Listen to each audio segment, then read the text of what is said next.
Friends, मिलते हैं अब हम अपने आदर्श पिताजी से और उनसे जानते हैं कि उनका जो पूरे जीवन काल में पहला वर्षगांठ जो हम लोगों ने मनाया उनका और माता श्री का उनको कैसा लगा और सबसे अच्छा क्या रहा उस दिन का।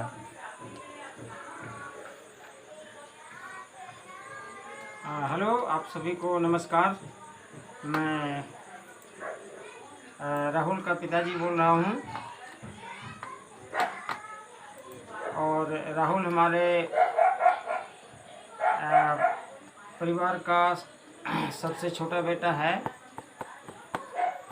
और हमें यह कहते हुए खुशी हो रही है कि पूरे परिवार के जितने भी सदस्य हैं सबों को एक सूत्र में बांध कर रखने का जो हमारे बेटे राहुल ने प्रयास शुरू किया है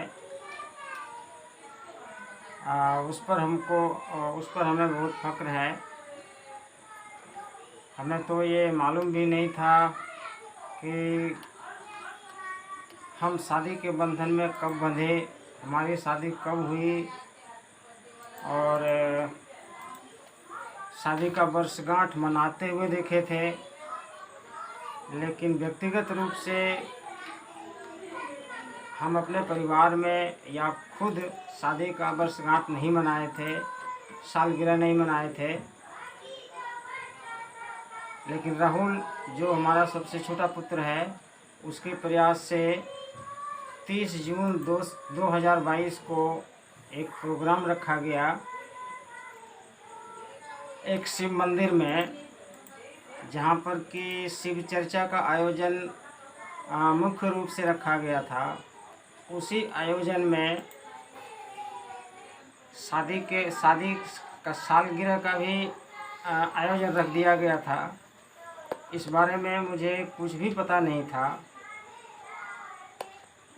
लेकिन राहुल ने कहा कि पिताजी उस समय आप पूजा में उपस्थित ज़रूर रहिएगा, और मैं रहा भी। जानने की उत्सुकता भी थी कि आखिर इतना जोर दे करके हमारा छोटा पुत्र हमें क्यों वहाँ उपस्थित देखना चाहता है। पूजा की समाप्ति हुई, शिव चर्चा हुई। उसके बाद हमको पता चला कि पूजा के साथ साथ हमारी शादी की सालगिरह का आयोजन भी रखा गया है।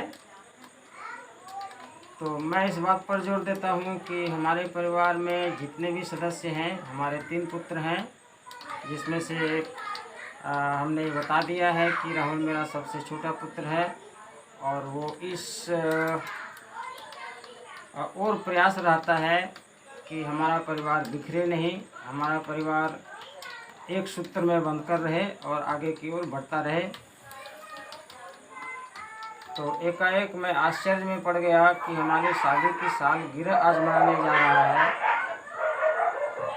ये बच्चे लोगों का एक अपना शौक़ भी था, उस पर हम नहीं भी नकार भी नहीं सकते थे, और शादी का सालगिरह मनाया गया। मैं और हमारी पत्नी ने एक दूसरे को जो भी हो सका गिफ्ट भी प्रदान किया।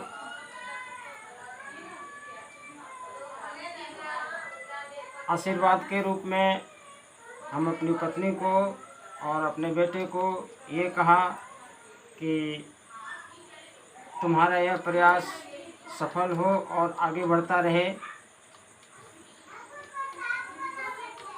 हमारे परिवार में 3 बहुएं भी हैं और अब तक इस तरह की घटना हमको अपने परिवार में देखने को नहीं मिली जिससे कि परिवार में बिखराव आ जाता हो। हमारी तीनों बहुएं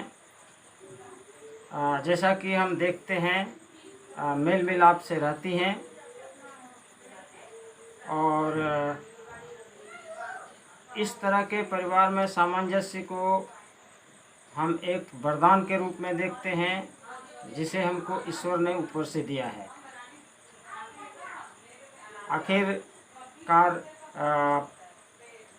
इस मौके पर मैं यह कहना चाहूँगा आप सबों से भी कि इस तरह का प्रयास हर घर में होना चाहिए, जिससे कि परिवार बिखरे नहीं और परिवार के सारा सदस्य चाहे जिस भी शर्त पर हों एक सूत्र में बंद कर रहे हैं। धन्यवाद।